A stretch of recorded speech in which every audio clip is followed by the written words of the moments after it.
ئەم کاتتان باش بەڕێزان ژینۆ محەممەدم لە کوردستان 24ەوە لە گفتوگویەکی تایبەت بە ساڵیادی ڕێفراندۆم دێنە خزمەتە. 6 ساڵ لەمەوبەر بە دیاریکراوی لە 25 نۆی 2017دا سەرۆک بارزانی پرسی ڕێفراندۆمی هێنایە ناو گۆڕەپانەکە و وتی کێ لەگەڵدایە ئێمە ڕێفراندۆم بکەین و سربەخۆی وەربگرین و بینە دەوڵەتی کوردی. ئەو کات بەشێکی زۆر لە هێز و لایەنە سیاسیەکان لەگەڵ ئەنجامدانی ڕێفراندۆم بوون. لە سەدا نزیکەی لە سەدا 92 هاوڵاتیانی هەرێمی کوردستان بە بەڵێ دەنگیان بۆ ڕێفراندۆمدا. هەرچەندە پێشتر لەسەر ئاستی کەسایەتی و سیاسیەکان لە کۆبوونەوەیەکی فراواندا کە سەرۆک بارزانی ئامادەی بوو. باز لەوە دەکرا کە ئێستا کاتی ڕێفراندۆم نییە و ڕەنگە کێشەمان هەبێ، بەڵام وەڵامی سەرۆک بارزانی ئەوە بوو بەڵێ کێشە لە کوردستاندا هەیە، بەڵام ڕێفراندۆم نابەستینەوە بە هیچ کێشەیەکەوە. ئەمە بابەتێکی نەتەوایەتیە، بۆیە بەدەر دەبێت لە هەموو کێشەکان و پەیوەندی بە هیچ کەس و لایەنێکەوە نیە، بۆیە بڕیاردرا ڕێفراندۆم کراو و ئەنجامەکەشیمان بینی کە زیاتر لە سەدا 92 هاوڵاتیانی هەرێمی کوردستان بەشداریان لەو پرۆسەیەدا کرد. بۆیە گرنگە لە دوای 6 ساڵ کاتێک ئێمە یادی ئەم سربەخۆیە یاخود ئەو پرۆسەی ڕێفراندۆمە دەکەینەوە بپرسین ئێمەی کورد لەم بەشەداواتە لە باشووری کوردستان بۆچی ڕێفراندۆممان کرد؟ لێکەوتەکانی ڕێفراندۆم چی بوو؟ ئێمە لە بەرامبەر کێدا ڕێفراندۆممان کرد؟ چی وای لێ کردین کە لەو کاتەدا داوای ڕێفراندۆم و سربەخۆیی بکەین؟ ئایا هەر بەڕاستی ئەوەی کە دەوترا کاتی نییە ئازادی کاتی دەوێت یاخود دەبێ هەوڵ و تێکۆشانی بۆ بکەیت؟ کێ بوون ئەوانەی لەگەڵ ڕێفراندۆمدا بوون؟ لەوانە گرنگتر ڕۆڵی میدیا و ئەکادیمیست و نوخبەتی بوو لە کۆمەلگای کوردیدا. ئەمانە و چەندان پرسیاری دیکە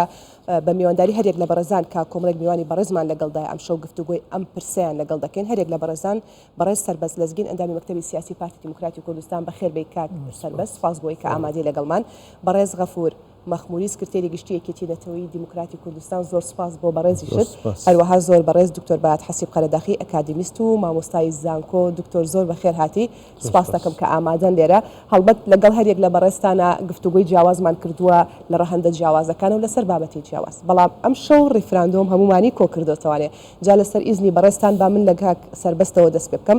کاک سەربەست وەکو ئاماژەم پێکرد لە دەست پێکە، هەر بەڕاستی ئێمە بۆچی ڕێفراندۆممان کرد؟ زۆر سپاس. وڵا پێشەکی من پیرۆزبایی لەگەلی کوردستان و جەنابی سەرۆک بارزانی دەکەم بە بوونەی ئەم ڕۆژە مێژوویەوە و ڕووداوێکی مێژووی زۆر زۆر گرنگ بوو، بۆ یەکەمین جار بوو گەلی کوردستان بە شێوازێکی دیموکراسی و ئاشتیانە بڕیار لە چارەنووسی خۆی بداتن کە ئەمە بە درێژایی تا مێژووی خۆماندا نەبووە، بۆ یەکەم جار بووە. هەر لە درێژایی خەباتی ڕزگاری خوازی گەلی کوردستاندا بێگومان ئەوانەی کە خوێنی خۆیان بەخشی و گیانی خۆیان پێشکەشی گەلی کوردستانیان کرد بۆ ئازادی ئەم میلەتە وەکو ئامانجێکی استراتیژی سەرەکی بوو، بەڵام قۆناغ بە قۆناغ هاتوو لە تاریخدا، هەر لە لامەرکەزی بگرە، ئۆتۆنۆمی بگرە تا گەیشتە فدرالیەت و لە فدرالیەتیشدا بەداخەوە ئێمە کە پاش 2005 دەستوری عێراق دەنگ لەسەر درا، تەسەور ئەوە بوو، پێشبینی ئەوە بوو کە ژیانێکی تازە بوو هەموو گەلی عێراق و بە گەلی کوردستانیشەوە دەست پێ دەکرێ و ژیانێکی خۆش و خۆشگوزەرانی بۆ هەموو کەسێک و هەموو پێکاتەیەک لە عێراق فراهەم دەبیتن، بەڵام کێشەمان چارەسەر نەبوون. یعنی ئەو دەستورەی کە خەڵک دەنگی لەسەردا کە دەستوریش بریتیە لە گرێبەستێکی سیاسی کۆمەڵایەتی ئابووری لە نێوان پێکهاتەکانی هەر وڵاتێکدا. اینجا ڕاپرسی یان ڕێفراندۆم بە حەقیقەت پرۆسەیەکی دیموکراسیە و لە زۆر وڵاتاندا دەکرێت لەسەر پرسە جیاوازەکان، مەسەلاً لەسەر پرسە کۆمەڵایەتیەکان، ئابووریەکان، سیاسیەکان ڕای خەڵک وەردەگریتن. ئەمەش بوو گەلی کوردستان بە حەقیقەت ڕووداوێکی زۆر گەورە بوو و ئێمە شانازی بەو ڕۆژەوە دەکەن کە ئەمڕۆ 6 ساڵ دەرباز دەبن لەسەر ئەنجامدانی ئەم ڕێفراندۆمە. ئەویش لە هەلو مەرجێکدا کە زۆر گۆڕانکاری دروست بوو بە حەقیقەت لە ناوچەکەدا و بە تایبەتی لە پەیوەندیەکانی نێوان هەرێمی کوردستان و حکوومەتی فیدرالی عێراقدا لە 2014 بدایتی 2014 اتوانم بلیم دیاره بریاریان دا که دیسان بودجه هرمی کردستان برا لعراق لحکومت عراقی فدرالی دیاره او پیشکوتن و پیشبچونی که لهرمی کردستان دا چند سالک بو به خیرایی پیشچاو دکوت لهمو لایکه و لهمو رویکه و یعنی گرانکاری که باش پیشبچونی که باش در کردستان درست دبو بلام لبدایتی ام سال 2014 یعنی سررای او که چندین پرسیتریش چند سال بو حول دادرا به پی دستور که پیویز بو چاره سر بکرین و به تایبتی پرسی خاکی کردستان پرسی جغرافیای حرمی کردستان کم خوی لماده 140 داده دیده و دستور عراق دا پرسی پیشمرگه مثلا پرسی نوتوغاس که یاسایک ل 2017 دا حاضر کرا پروژه یاسایک بلام لبر بیرو بچونی جواز نه نارده پرلمان وقت امانه پالنر بون اما همو کشه بون یعنی به حقیقت یعنی مجموعه کشه به هلپستروی ما نتوه و چاره سر نبون و شر داعشش بسر دهات تقریبا مانگی 8 شر داعشش 2014 که دست بکرا دجی حرمی کردستان هرش کرا او 3 ساله که پیشمرگه و خلق کردستان رو بروی درنده ترین هیزی و بلند تیروریستی بون که مترسی بو همو جهان و نوچکه لسر دستی حریم کردستان و برابرایتی سروک بارزانی که او کات سروک حریم کردستان بو ام افسانه تکشکن را و به حقیقت رنگدانه که زور ایجابیش بو حریم کردستان درست کرا لسر آستین و دولتی لروی جهانیه و لهمو ولاتان و کوبلین وانم بلیم یعنی خوشویستی که راده بدر لهمو جهان درست بو حریم کردستان و به تایبتی بو هزی پیشمرگه کشکانیش هرمان چاره سر نکران زور حول دران یعنی اما اگر کتابی جناب سروک اوی بو میجو که نوسیو به دست خوی نوسیو و لبر دستی همو مانه وردکاری ام بابتان زور به وردی باز کرایه یعنی من ناتوانین لبرنامه یک باز بکن بلام بکرتی اتوانم بدم رفراندوم موافقی سروشتی و یاسایی و سیاسی خلکی حریم کردستان بود دبای رنگ پشتریش بکرابا بلام دیار بو یعنی بپی او رکوتنه لگل هیز سیاسکانی کردستان لمانگی 6 2017 که بریار لسر درا و بزانم 7 مانگی 6 بود همویان پیکه و وکو همو هیزولایان سیاسیکانی حریم کردستان بریار درا که 25 مانگی ایلول ام گشت پرسیه یا را پرسیه بکرید لحریم کردستان و به حقیقت ایمه شانازی پیوده که راست رنگ در انجام کانیان هلویستی کمالگی نو دولتی ولاتان او کشکان زور گرابون به شوازه نبود که ایمه مثلا پیش بینی کان من دکل بلام اما حقی که زور روا و مافی که دموکراسی و سروشتی خلکی کردستان بود مشانازی بم رو جوه دکل دست خوش برس مخموری اما ریفراندوم من انجام ده برس سربز باسی هوکار و پالنرکانی انجام دانی پروسا که کرد بەڵام دەمەوێت ئەوە لە بەڕێستان بپرسم دەستکەوتەکانی چی بوو؟ بە باوەڕی من ڕیفراندۆم خاڵی وەرچەرخان بوو لە دیرۆکی گەلی کوردستان و لە هەمان کاتدا هۆکارێک بووە بۆ ئەوەی کە گەلی کوردستان بوو یەکەم جات بانگی سربەخۆیی بە هەموو دنیا ڕابگەێنیتن و بە هەموو دنیا ڕابگەێنێ ئەگەر ڕێی پێ بدرێ بتوانێتن خۆی دەنگ بدا لەسەر چارە نووسی خۆی دەنگ بۆ سربەخۆیی و دەنگ بۆ دامەزرانی دەوڵەتی کوردستان دەکەن ئەو یەک دەستکەوتەکانی ڕیفراندۆم بە قەنەعەتی من لە چەند خاڵێک دەتوانم سڕی بکەمەوە خاڵی یەکەم هەموو ناوچەکانی کە لە دەرەوەی ئیدارەی هەرێمی کوردستان بوون بە تایبەت کەرکووک و مەخمور و شنگال و زۆر دەڤەری دیکەش دەنگیان بۆ سربەخۆیی کوردستاندا بەشدار بوون لە پرۆسەی ڕیفراندۆم ئەوە سەلمێنەری کوردستانی بوونی ئەو ناوچانە بوو پەیامێک بوو بۆ هەم بۆ حکوومەتی عێراقی هەم بۆ کۆمەڵگەی نێودەوڵەتیش بەڵێ ئەو ناوچانە نەک تەنها لەگەڵ ئەوەدان بگەڕێنەوە سەر کوردستان لەگەڵ ئەوەدان کە لە هەمان کاتدا دەگە بگەڕێنەوە سەر کوردستان و بەشێک بن لە دەوڵەتی داهاتووی کوردستانیش ئەوە خاڵێکی تر بەشی هەرە زۆری خەڵکی کوردستان بەشدار بوو لەو پرۆسەیەدا و بە ئازادانە دەنجیدا و کە دەنجیشیدا دەنجی بۆ سربەخۆیی کوردستاندا ئەوەش خاڵێشتکەی گرنگ بوو لە هەمان کاتدا ئەگەر تێبینی بکەیت لەسەر ئاستی نێودەوڵەتیش هاوسۆزیەکی زۆر لەسەر ئاستی ملی مەبەستە لەگەر خەڵکی کوردستان هەبوو لەسەر ئاستی شەقامی عەرەبی لە بەشێک لە وڵاتانی عەرەبی هاوسۆزیەک هەبوو بەرامبەر خەڵکی کوردستان و لە هەمان کاتدا بەشێک لە عەرەبی عێراقیش کە لە ناوچە کێشە لەسەرەکان یاخود ناوچە دابڕێنراوەکانی کوردستان هەبوون بەشدار بوون لەو دەنگدانەدا خاڵێکی دیکە ئەوەی کە ئێمە تێبینیمان کرد لە پرۆسەی ریفراندۆمدا ریفراندۆم وەک پرۆسە سەرکەوتوو بوو بە شێوەیەکی ئاشتیانە خەڵک دەنجیدا باش وە کە دەنجیدا دەنجی بۆ سربەخۆیی کوردستاندا کە ئەمەلیەکی سەرکەوتوو بوو بەڵام بەهۆی کێشەی ناوخۆ و بەهۆی ڕووداوەکانی 16 ئۆکتۆبەر ریفراندۆم نەگەیشتە ئەنجامی کۆتایی واتە 16 ئۆکتۆبەر ڕووی نەدایە دەیمە قسەکان تەواو بکەم قسەکە تاوکات وەڵامی پرسیارەکەی منیش بەرەوە ئەگەر 16 ئۆکتۆبەر ڕووی نەدایە دەمانتوانی دەستکەوتی ریفراندۆم بچنینەوانە یاخود ئەنجامی ریفراندۆم بچنینەوە بە دڵنیایی ئێمە ئەگەر 16 ئۆکتۆبەر ڕووی نەدابا بەشی زۆری کوردستان لە بەندەستی ئێمەدا بوو و پێشمەرگە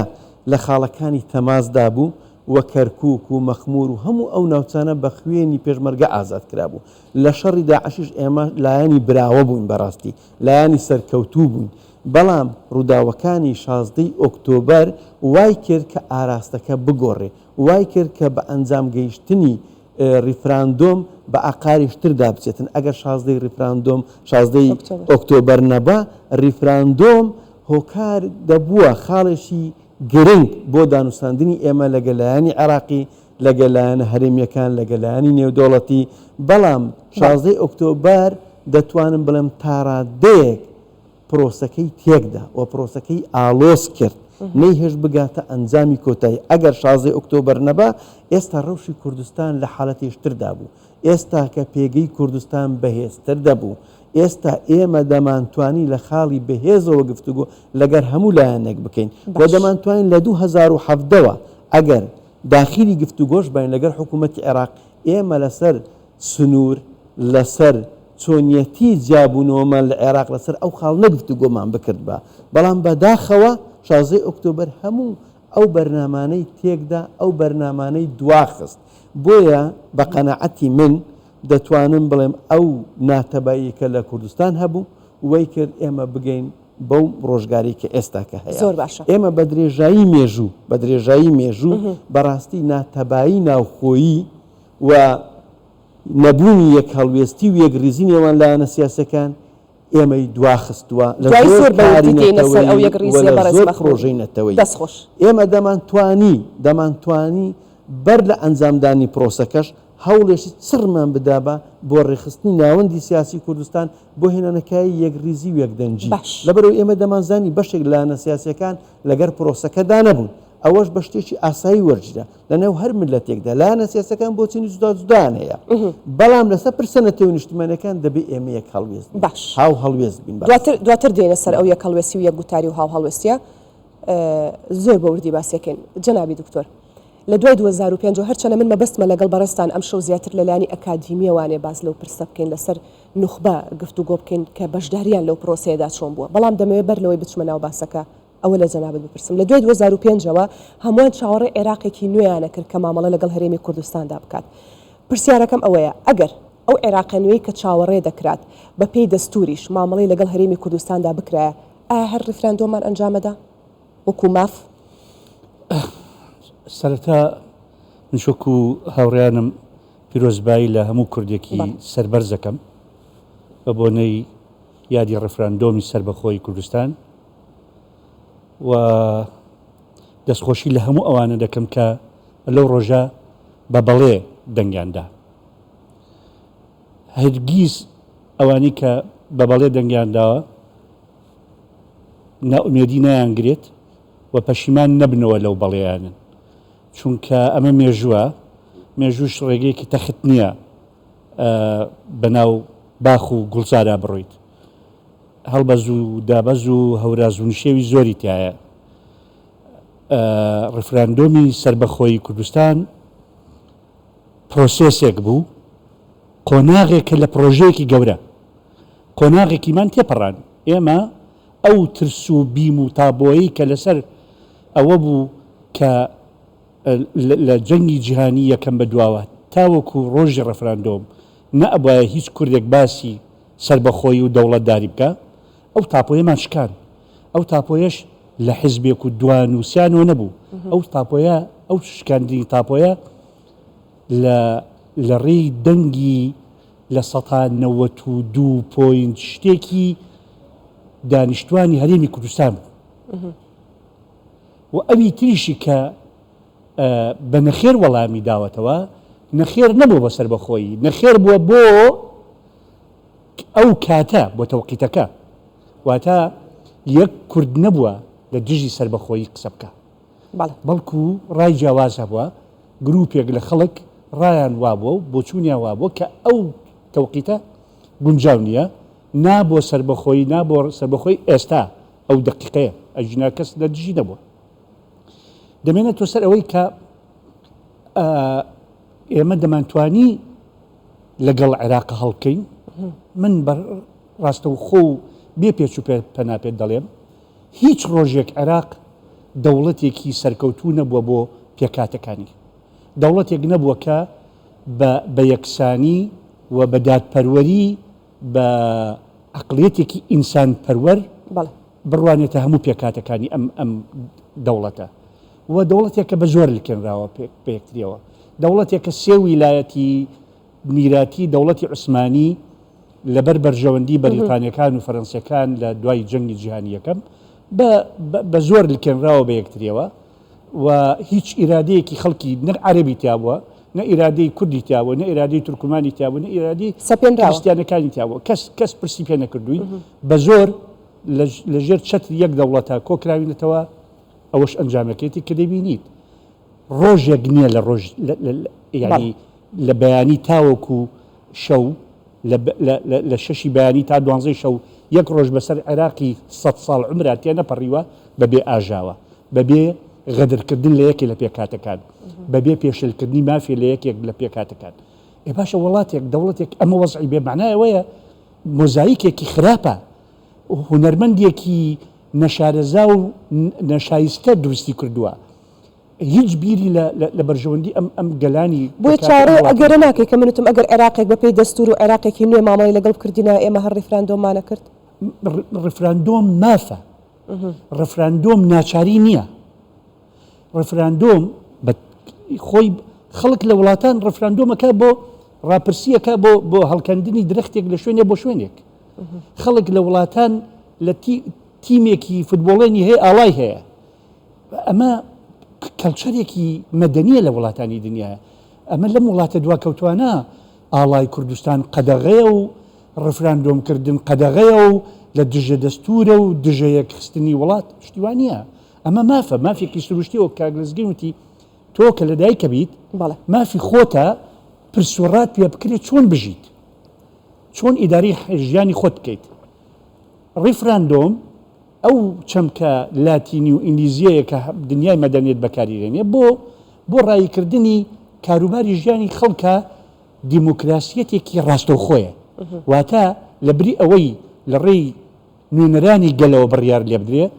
لەگەڵ خۆی دەپرسی دەڵێ ئێمە بۆ ئەم ڕووداوە بۆ ئەم بڕیارە ئەمانەی ڕێی تۆ بزانین. ئەمە وەکو ماف واتە بەشداریکردنی ڕاستەوخۆی هاوڵاتیانە لە پرۆسەکەیە. ئەمە یەک، ئەمە وەکو ماف. دوو، ئێمە ڕیفراندۆمان بۆ فوتبۆڵێن نەکردووە، ڕیفراندۆمان بۆ فرۆشتنی نەوت نەکردووە، ڕیفراندۆمان بۆ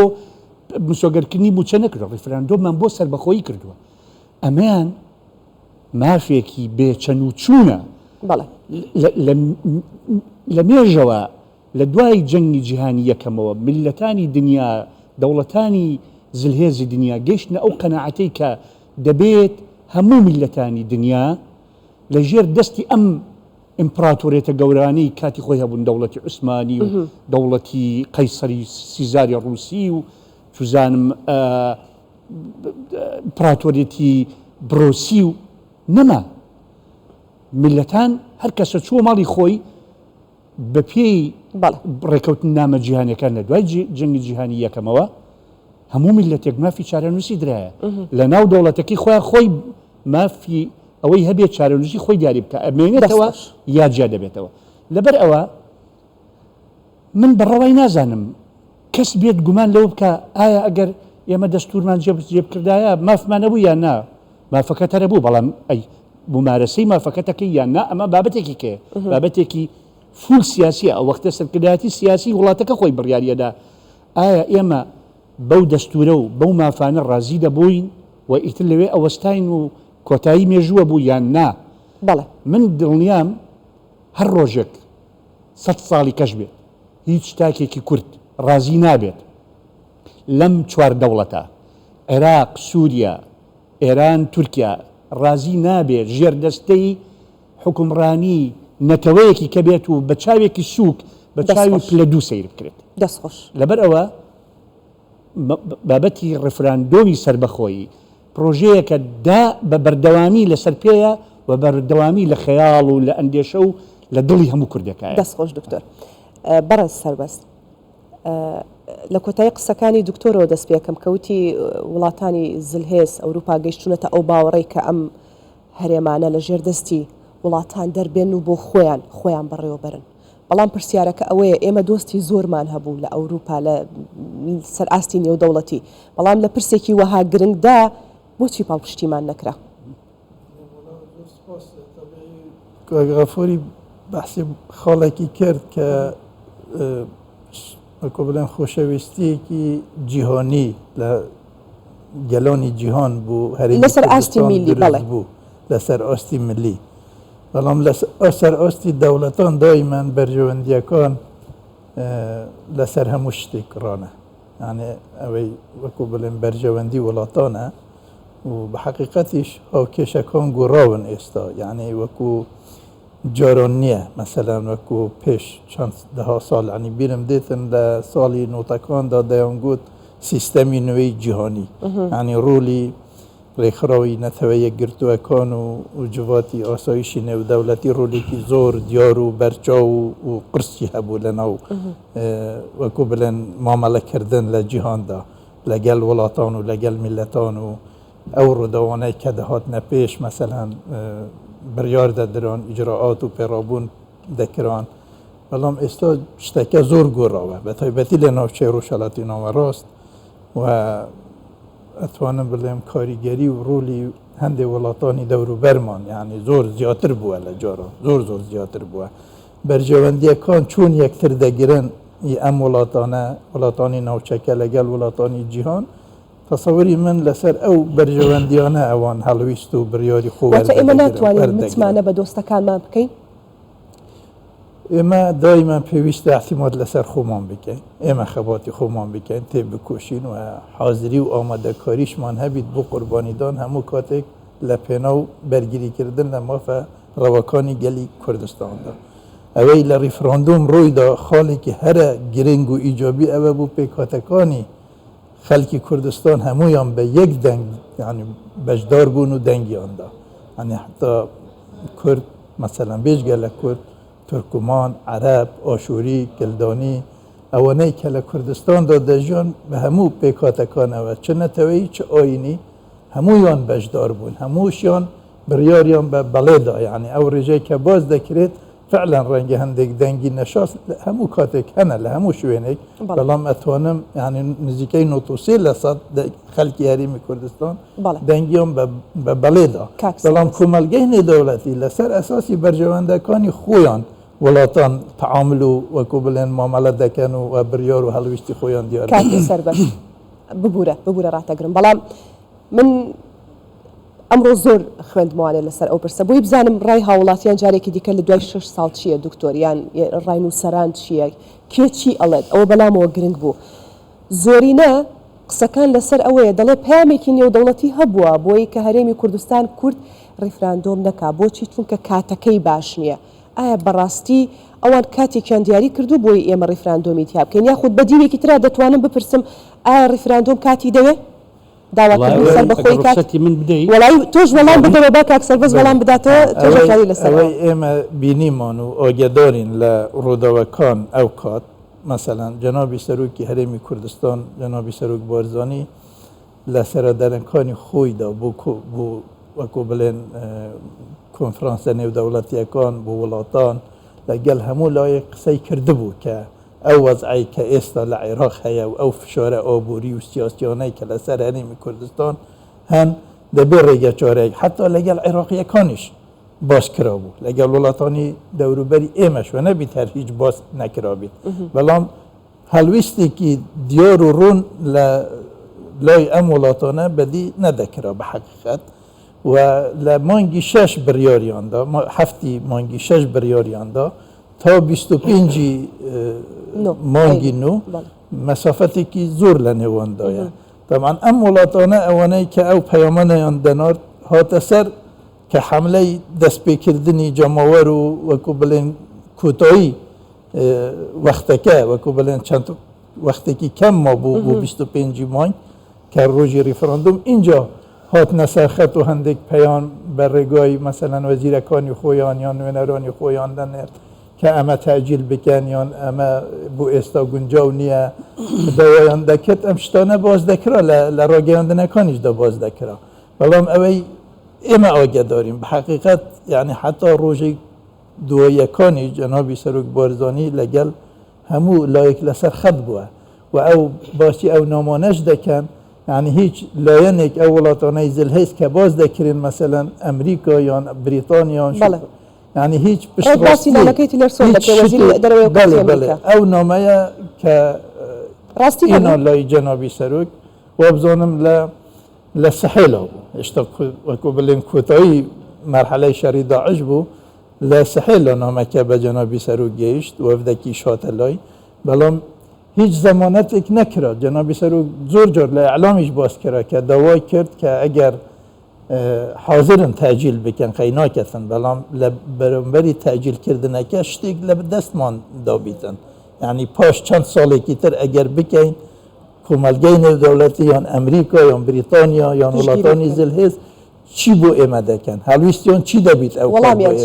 هیچ وەڵامیان نەبوو تەبیعی هیچ شتێکی وە بەدەستمان نەکرد یعنی کە ئێمە بتوانین مەسەلەن بڕیار بدەن قیادەی سیاسی هەرێمی کوردستان لەگەڵ حزب و لایەنەکانی سیاسی کوو ببنەوە و بڕیار بدەن مەسەلەن تەعجیلی بکەن بۆیە ئەمە بە مافێکی ڕەوای خەڵکی هەرێمی کوردستان دادنێت جەنابی سەرۆک بە قسەی خۆی لە محفلێکی آخر محفل بووە بزانم لە هەولێر بوو لە گوت ئەمن خۆم شەرمزاری خوا و گەلی خۆ ناکەم لەو ڕۆژە کۆتاییەکاندا کە ئەو فشارە ئینا سەر هەرێمی کوردستان بە حەقیقەت نەدەکرا با پێشوەخت مەسەلەن دەستخۆش دانوستاندن کرا بوون قسە کرا بوو لەسەر ئەم بابەتە و ئێمە بە تەمای خەڵکیش ناتوانین بگەینە ئامانجی خۆمان ئێمە دەبێت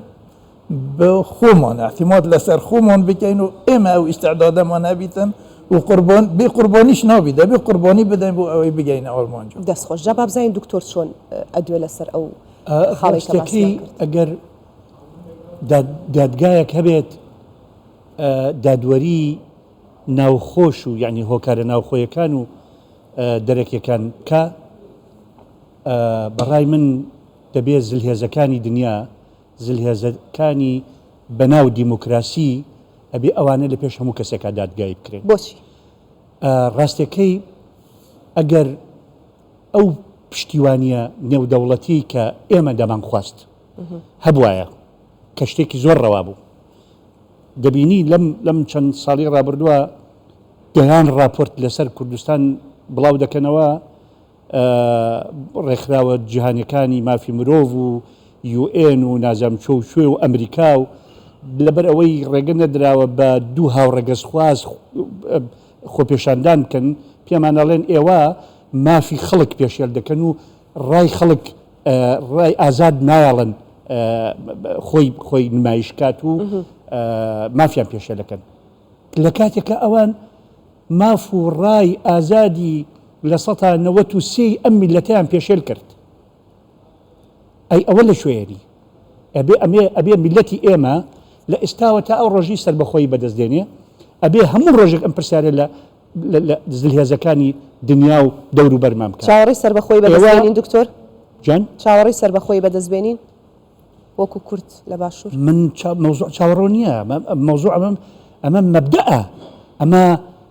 خەونی باو باپیرانمە ئەمە من خاڵم ئەمە من باوکم کەسوکارم یەک دنیا خەڵکی خۆشەویست و ئازیزم لە پێناوی ئەم بابەتی سەربەخۆیە جانی خۆیان فیدا کردووە ڕۆشتون و فەوتاون ئێستا نەبن بۆم هەیە حاشا لەوە بکەم و نەکەسیش بۆی هەیە کە یەک خێزان نییە لەم لە وڵاتە لانی کەم تاکێکی لە خۆی بەخت نەکرد بێ لە پێناوی ئەو سەربەخۆیە کە خەڵک پێشمەرگایەتیە کرد و خەڵک لە ئەمنی سلێمانی و ئەمنی هەولێر و مووسڵ دەگیرا و لە زیندانی دەکرا و هەڵدەواسرا لە پێناوی موچا نەبوو لە پێناوی ئازادیا بخۆ هەموو خەڵک موچەی هەبوو سا هەموو کەسی یعنی ڕێگاوبانیش هەبوو خۆشگوزەرانەکانیش تاوەکو یعنی خزمەت گوزاریەکان تا ڕادەیەکی زۆر باش هەبوون بەڵام ئینسان هەستی بە کەرامەتی خۆی نەدەکرد لە پێناوی ئەو کەرامەتە خەڵک خۆی لە زیندانە دائڕزا لە سنگەرا شەهید دەکرا ماڵ و مناڵی خۆی جێدەهێشت ناکرێت ئێمە ئێستا لە پێناوی کۆمەڵێک دەستکەوتی زۆر سادەی ڕۆژانە دەست لە هەموو خەون و خەیاڵی سەدان ساڵی ئەم میلەتە هەڵگرین ئەمە یەک دوو ئەگەر وەک کە دەڵێم ئەگەر پشتیوانیەکی نەودەوڵەتیمان هەبووە و ئەو غەدریان لێ نەکردینە ئەگەر خیانەتێک لە گۆڕێ هەبێ ئەوڵ کەس خیانەتەکان لە زلهێزەکانەوەیە ئەو زلهێزانی کە خۆیان بە دیموکراسی دەزانن مافی 5-6 ملیۆن بەشەریان پێشێل کرد ئەگەر خیانەتی زلهێزەکان نەبووە لە دۆزی کورد و سەربەخۆی کورد من دڵنیام ڕووداوەکانی 16 ئۆکتۆبریش ڕووی نەئەدا چونکە ڕووداوەکانی 16 ئۆکتۆبریش بۆچوونێکی سیاسیە بۆچوونی لایەنێکی سیاسی وای پێی وابووە لەبەر ئەوەی ڕاستە ڕفرەندۆمە کە بەشداری کردوتیایە و بە شانازیشەوە پەنجیان پیشانی کامێراکاندا بەڵام ڕووداوەکانی پاش ڕفراندۆم ئەوان گەشتنە ئەو قەنەعەتی کە ناتوانن بیگەن ئەنجام لەبەر ئەوەی فشارێکی نێودەوڵەتی و ئەقلیمی ئەجگار زۆرمان لەسەرە لێرە ترازان دروست بوو لە مووقفی کوردی و لە سەنگەری کوردایەتیە ئەو ترازانە سەبەبە سەرەکیەکەی خەتا سەرەکیەکەی لە ئەستۆی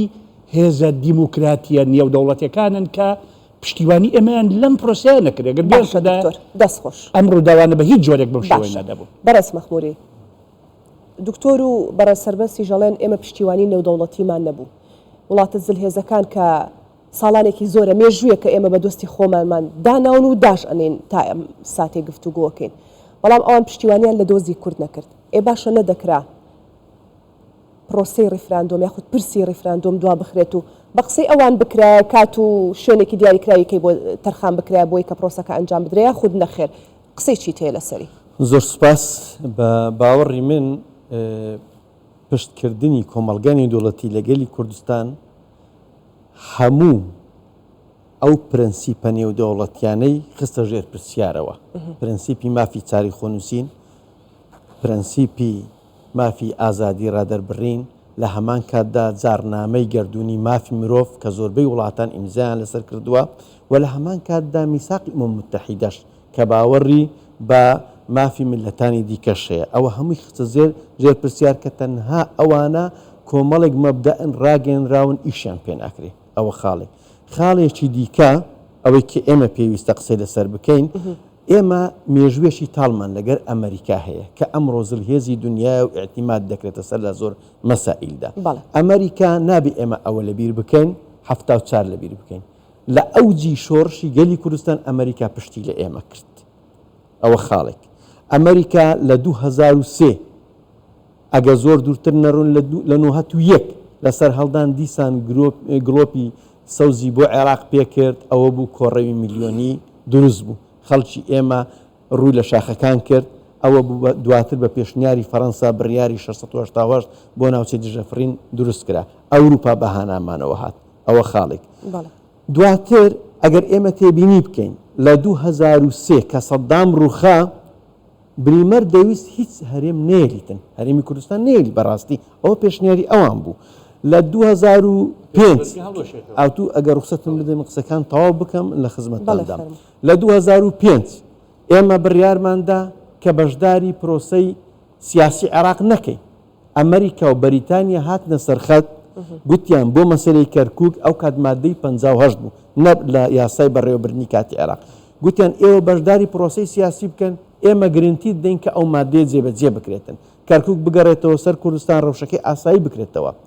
و ئیلتیزامیاندا لە بەغدا سەفارەتی ئەمریکا سەفارەتی بەریتانیا بە نووسرا و ئیلتیزامیان بەگەلی کوردستاندا بەرامبەر ئەوەی کە کوردستان بەشداری لە پرۆسەی سیاسی بکاتن ئەو مادەیە جێبەجێ بکرێت ئەو کێشەیە چارەسەر بکرێتن ئێمە بەشدارمان لە پرۆسەی سیاسی کرد بەشداریمان لە نووسینەوەی دەستوری عێراق کرد کۆمەڵێک مافی ئێمە لە دەستور چەسپێنرا بەڵام ئەوە بوو بەشداریمان لە پرۆسەی سیاسی کرد و هەڵبژاردن ئەنجامدرا و دەستوریش دەنجە سەردرا ئەوان ئەو ئیلتیزامی خۆیان بەجێ نەهێنا دواتر ئەو مادە گوازراوە ناو دەستور و بوو بە مادەی 140 ئەوە خاڵێک ئەمریکا بێبەڵێن بوو لەو مەسەلەیەدا ئەمریکا هەمیشە دۆستی بەرژەوەندەکانی خۆیەتی دۆستی ملەتانی بەشخوراو نییە ئێمە دەبێت ئەو حقەتە بزانین ئێمە ئەگەر خۆمان هەبین و خۆمان یەک دەنگ و یەک ریز و یەک هەڵوێست بین هەموو دنیا لەگەڵمان ئەگەر ڕوخسەتم بدەیت بەڵام ئەو ناهاو هەڵوێستیە ئەو نەبوونی یەکریزیە وای کردووە هەم دوژمنانی ئێمە هەم خەڵکانی دیکە لەو کەلێ نەبێنن ژۆرەوە کێشەمان بۆ دروست بکەن دیسان ئێمە لە جەناب پرسیارەکەت کرد لە برادران گوتت ئایا ئێمە ڕیفراندۆممان بۆ کرد بەڵێ یعنی پرسیارێکی زۆر گرنگە ئێمە دوای 100 ساڵ ئەزمونمان لەگەر عێراق گەیشتینە ئەو باوەڕێی کە چیتر ناتوانێت لە چوارچێوەی نەخشەی داتەشراوی عێراق بژی عێراق لە ڕۆژی دروستبوونیەوە تا ئێستاکە حکوومەتێک لە دوایەکانی عێراق لە کاتی بێ هێزیان پەنایان بۆ کورتێناوە لە 1958 کەریم قاسم کە نیزامی مەلەکێتی گۆڕی لە دەستوری کاتی عێراق ئیعتراف بە وجودی کورد کرا وەکو دووەم نەتەوە لە عێراق کۆمەڵێک بەڵێنیدا لەسەر ئەساسی ئەو بەڵێنانە لە 1950 بارزانانی نەمرگەڕایەوە عێراق لە ماوەی 2 ساڵ حکوومەتی ئەو کاتی عێراق کە گەڕاوەنەوە مەحافلی نێودەوڵەتی لە هەموو بەڵێنەکان پاشگەز بووە ئەو بوو شۆڕشی ئەیلول هەرگیسە لە 1961 پاشتر بەعس کە ئینقیلابی یەکەمی کرد لە 63 ئەگەر ڕوخسەتم بدەیت زۆر بە کورتی لە 63 کە ئینقیلابی کرد لە هەڵوێستەی لاوازدا بوو دیسان داوای مفاوەزاتی لە کورد کرد لە 64 ئەوە بۆ کورد هەمیشە ئامادەیە ئەم پایە بۆ عێراق ڕاستکاتەوە بەڕێزمە ئەگەر ڕوخسەت کورد بە دوای مافەکانی خۆیەتی لە دەرفەتێک دەگەڕێت کە مافەکانی خۆی وەدەست بێنیتن چ بە دیالۆگ خەباتی کورد لایەنە چەکداریەکەی بەردەوام بووە لایەنی دیالۆجیشی بەردەوام فەرامۆژ نەکردووە دیسان ئەوە بوو لە 66 انشقاق لە قیادەی کوردی دروست بوو لە 68 بەعس کە هاتە سەر حکم لە 7 تەموز دیسان پاشتر لە مووقیفی بێهێزی بوو داوای ئەوەی کرد کورد مفاوەزاتی لەگەر بکە کورد داخلی مفاوەزات بوو ئەوە بوو بەیانی ئازار لە هەفتا ڕاگەیەندرا لە ماوەی 4 ساڵ کە گەڕاوە ناو مەحافلی نێودەوڵەتی و تەئمینی نەفتی کرد دیسانەوە لە بەڵێنەکان پاشگەز بووە وەکو پێویست بوو بەڵێنەکانی بۆ ئۆتۆنۆمی بەجێ نەگەیان ئەوە بوو شۆڕش جارێشتر دەستی پێکردەوە ئەوە بوو پاشتر خیانەتی جەزائیر هاتە پێش یعنی ئێمە لەو یاری مشک و پشیلەیە دابوون لەگەر حکوومەتێک لە دووەکانی عێراق لە 83 کە هێزی عێراق لە شکاندا بوو بەرامبەر هێزی ئێران دیسان داوای مفاوەزاتی کرد عێراق بۆی جەپەی کوردستان بێدەنگ بکە یەکێتی داخلی مفاوەزات بوو بەڵام هیچ ئەنجامێکی وەدەست نهێنا ئەوە بوو تاوەکو 91 ئێمە جارشتر جەولێشتکەی دیالۆگ دەستی پێکردەوە دیسان نەگەیشتینە ئەنجام لە 2003 تا 2017 کە کاتی ڕیفراندۆمە تا 2014 ئێمە بەردەوام لە هەوڵدا بوون لەگەر عێراق پەیوەندیەکانی کوردستان و پەیوەندەکانی بەغدا لە هەڵکشان و داکشاندا بوون بە بەردەوامی لە 2014 ئەوان سیاسەتی برسیکردنی خەڵکی کوردستانیان پیادە کرد ئەوە بوو مالکی کە هەموو شایستەدارەیەکان و میزانی کوردستانی بڕی کوردستان تووشی ئەزمەیەکی اقتصادی بوو ئەوە وای کرد ئێمە لە بەغدا بێئومێد بین لەبەر ئەوەی ئەو عەقڵەتی کە ئیدارەی بەغدا دەکە هەمان عەقڵیەتی پێشترە عەقڵیەتی خۆ گەورە دیترە ئەوانە وایان کرد کە ئێمە پەنا بۆ ئەوە بین بڕیار بدەین ملەتی ئێمە چی دەوێتن ئایا دەیەوێت لەو ڕەوشە بژی یان دەوێت بڕیاری خۆی بداتن وە دواتر لە 2014 تا 2017 ئێمە لەو ڕەوشەمانوی ئەنی 80 ساڵ حکمی سنە لەگەر ئێمە ئەزمموی شتال بوو جگە لە بارانکردن هیچمان نەچنیەوە وە 15 ساڵی حکمی شیعش ئەوە بوو سیاستی برسیکردن و سیاستی پراوێز خستن بوو بڕیاری خۆیدا و جەنابی سەرۆک بارزانی بەڕاوێژ لەگەلایەنە سیاسەکان گەیشتە ئەو بڕیارە بە باوەڕیم بڕیارێکی گونجاو و لە کاتێکی گونجاویشدا. سپاس دەکەم کەواتە بەڕێز سەربەست بۆچی کورد وانە لەو مێژووە وەرناگرێت کە هەر کات عێراق لە شکستا بوو بێ هانای بۆ کورد هێناوە وەکو ڕاستکردنەوەی خۆ پاڵپشتێکی خۆی یاخود نازەم هەرچێکی ناوانێک و دارشەقێک بەکاری هێناوە باشە بۆ کوردوانە لەوانە وەرناگرێت بەڵام لە بەهێزی عێراقا کورد پەراوێ زەخرێ. وڵا کێشەی کورد بە حقیقت کێشەی ناوخۆیە زیاتر هەر لە کوندە و تا ئێستا جا پێم خۆشە بچینە سەر ئەو پرسە چکەیەکێکە لە پرسیارەکانی من بۆ بەڕێستان ئێمە دەبێت گلەی لە هیچ لایەنێکی تر نەکەین یعنی ئەمە گلەی لە وڵاتانی دەوروبەری خۆمان ڕەنگە وەختێک ڕکمان زۆر لێ دەبووەوە یعنی کە باسی تورکیا دەکرد یان ئێران دەکرد یان عێراق دەکرد ئێمە زۆر ڕکمان لێ دەبووەوە چونکە دەمان گوت ئەوان نایەن یان ئێمە ناتوانین حەقی خۆمان ئامانجی خۆمان بەدەست بینین سەبەبەکە ئەوەن بەڵام بە حقیقت سەبەبە ڕئیسیەکە مشکلەی خۆمانە زیاتر ئەگەر ئێمە یەکگرتوو باین و تەبا باین و هێز و لایەنە سیاسیەکان لە ژێر یەک ئاڵای کوردستان و یەک سیاست و سیاستێکی داڕێژرا و بەرنامەیەکی دیارکرا و بۆ هەمووشیان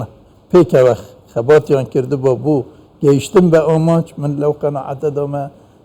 زۆر ڕەنگە لە مێژە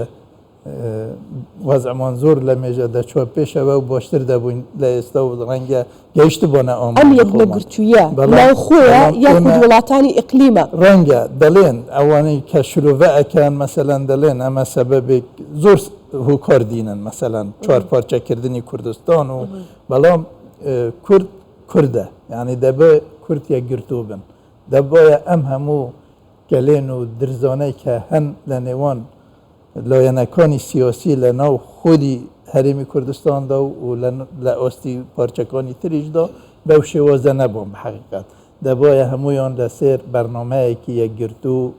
ڕێککەوتن لەسەرکرا و پێکەوە کاریان کردبووە بوو بەرژەوەندیە باڵاکانی خەڵکی کوردستان و نەتەوەی کورد ئەمە بە حقیقت نەمانتوانیوە هەر لە مێژوشدا نەبووە و ئێستاش ینی بەو شێوەزە نییە و ئەمە فاکتەرێکی ئەساسیە بۆ ئەوەی کە ئێمە نەگەیشتینە ئامانجی خۆمان ئەگەر نە کاتی کە ریفراندومیش کرا ئەگەر یەکگرتوو باین و ئەوەی 16 ئۆکتۆبەر ڕووی نەدابە ئوزبوعێکیش هەر تەنها 10 ڕۆژێکیش ئێمە مقاومەیەکی باشمان کردبووە لەگەل ئەو خەلکانەی کە هێرشیان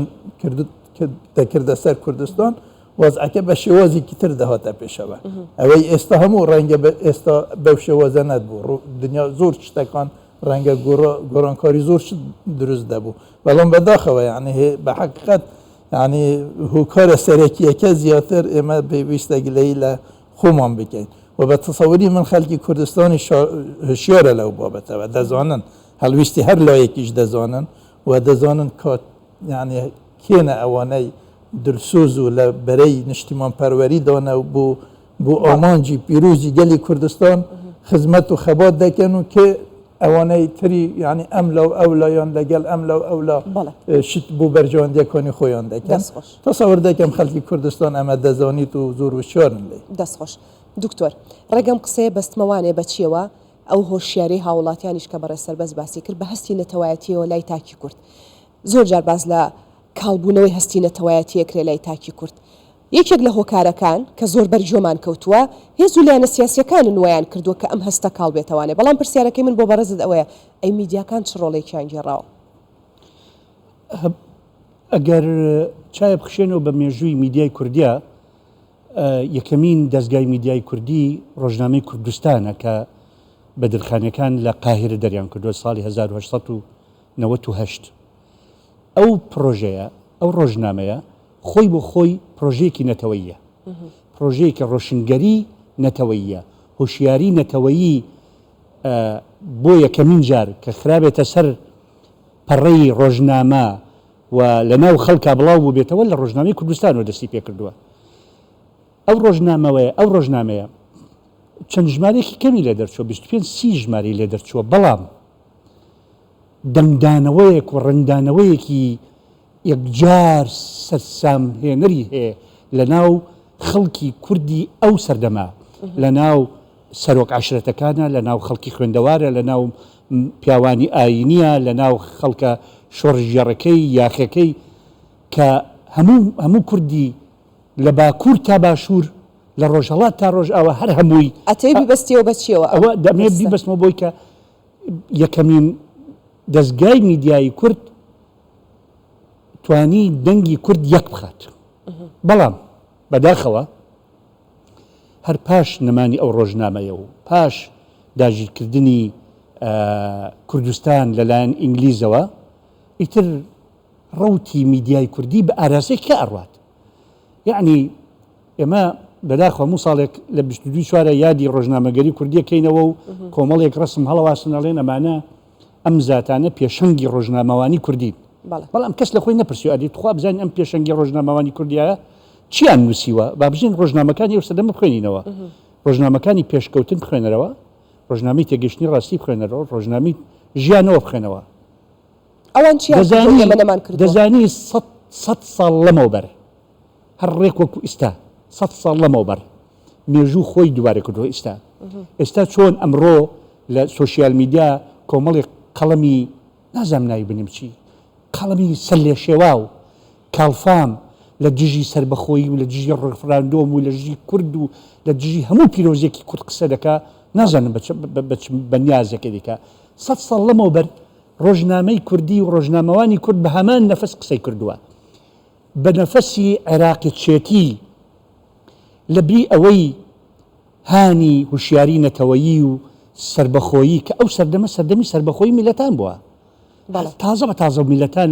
لە دەوڵەتی عوسمانی ئەم لەم خۆڕەڵاتی ناوەڕاستە ڕزگاریان بووە و ئینگلیز یارمەتی چەندین دەوڵەتی داوە بێتە دەوڵەت. خێڵەکانی خەلیجی عەرەبی هەر هیچ نەبوون، هەمووی کردن بە دەوڵەت. لەبەرەوەی خەڵکەکە خوان یەکگرتوو بوون لە ناویەکە، یەک کاریزما قیادەی کردوون. ئەو بوونی کاریزمایە لە مێژووی میلەتەکە زۆر گرنگە. کاتێک کە مەرحوم مەلا مستەفا بارزانی قیادەی شۆڕشی کردووە، بەلای کەمەوە 180 بۆ 90 میلەتی کورد پشتیوانی بووە. بەڵام ئیتر کە دووبەرەکی دروستە بێت و دوو مەرکەز و سێ مەرکەزی قەرار و هەر یەکەی بە ئاراستەیەکە بیرەکاتەوە، ئەمە ممکن نییە بزوتنەوەیەک ڕزگاری خوازی میلەتان بەم میکانیزمە بگاتە ئەنجام، ناگاتە ئەنجام. مێژووی هیچ میلەتێک نییە لە دنیاە، هیچ دەوڵەتێک دروست نەبووە کاریزمایەک دروستی کردووە. ئەبێ کاریزمایەکە بێت. اینجا ئەو کاریزمایە چۆن دروستە بێت؟ کاری خۆی هەیە. بمبووە بەس ئەوە بکەم. میدیای کوردی لەبری ئەوەی ئەم کاریزمایە دروستکات، میدیای کوردی لەبری ئەوەی ئەرکە هەر ئەساسەکەی خۆی کە پێ ئەڵێن ئینتیگریشنی نەتەوەیی، یەکخستنی نەتەوە، هاتووە و نێتەوەکەی خۆی 4 پارچەیە کردوێتی بە 100 پارچەوە، وای لێ کردووە شار بە گژی شارا بچێ، زار بە گژی زارا بچێ، گەڕێک بە گژی گەڕەکا بچێ، باوکو و کوڕ نەتوان قسە بکەن پێکەوە. لە خێزانە تەبایی نەماوە.